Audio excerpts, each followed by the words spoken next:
Bonjour, bonjour, bonsoir tout le monde, j'espère que vous allez bien, en forme bien compagnie. Alors aujourd'hui, on va essayer de corriger un exercice euh, sur les espaces vectoriels, exactement de rang, du rang.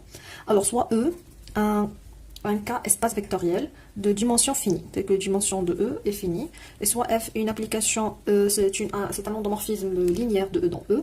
Alors montrer que, c'est quoi la question? Montrer que les propriétés suivantes sont équivalentes. Premièrement, E, c'est une somme directe entre l'image et le noyau. Deuxièmement, montrer que l'image de F égale à l'image de F au carré.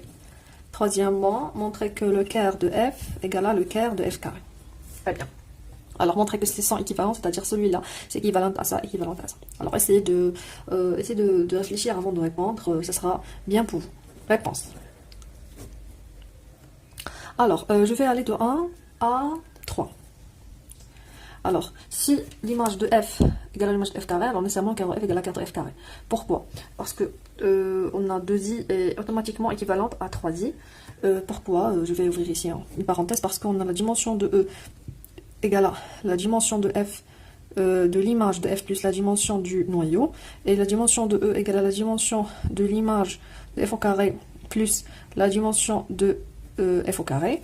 Alors, si l'image de f égale à l'image de f carré, on a dimension de e égale à dimension de e, alors nécessairement, quart de f égale à quart de f carré. Alors, pour montrer ces 3, il suffit de montrer que 1 est équivalent à 2 ou bien 1 est équivalent à 3. Alors, je vais choisir moi 3. Alors, je vais commencer par 1 implique 3i, c'est-à-dire je suppose que e égale à quart de f, c'est l'image, c'est la somme directe du noyau et l'image, et montrons que quart de f égale quart de f au carré. C'est pour celui-là, je vais commencer par la première, c'est la plus facile. Alors, on a déjà que quart de f inclus dans quart de f carré. Pourquoi? Parce que si je prends x appartient à quart de f, ça implique que f de x égale à 0.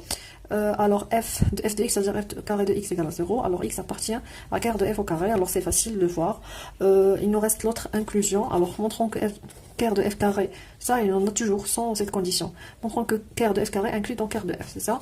C'est ça la question.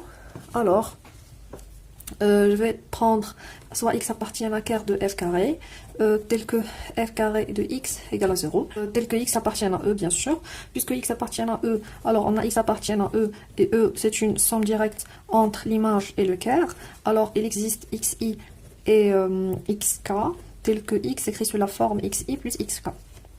Alors on va avoir f de x égale à f de xi plus xk. Or, c'est une application linéaire, alors c'est f de xi parce que f de xk égale à 0, parce que xk appartient au noyau, alors f de xi.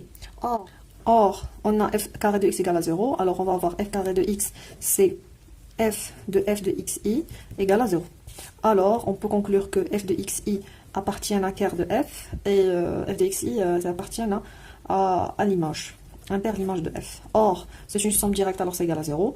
Alors, on peut conclure que f de xi égale à 0. Alors, f de xi égale à 0. Alors, xi appartient à le noyau de f. Xi égale à 0. Alors, on va voir ici f de x égale à f de xi plus f de xk. F de xk, c'est 0 parce que c'est appartient au noyau. Xi appartient au noyau, alors c'est aussi 0. Alors, f de x égale à 0. Alors, x appartient à quart de f. Alors, quart de f carré inclus dans quart de f. C'est fini. Je vais montrer 3i implique i, c'est-à-dire je suppose que quart de f égale à quart de f au carré, et on montre que e égale à l'addition, ou bien la somme directe de l'image et le noyau. Alors on a déjà, d'après le théorème de rang, on a la dimension de e égale à la dimension de l'image de f plus la dimension du noyau, d'après le théorème du rang. Alors il suffit de montrer, que l'image de f inter le noyau égale à 0.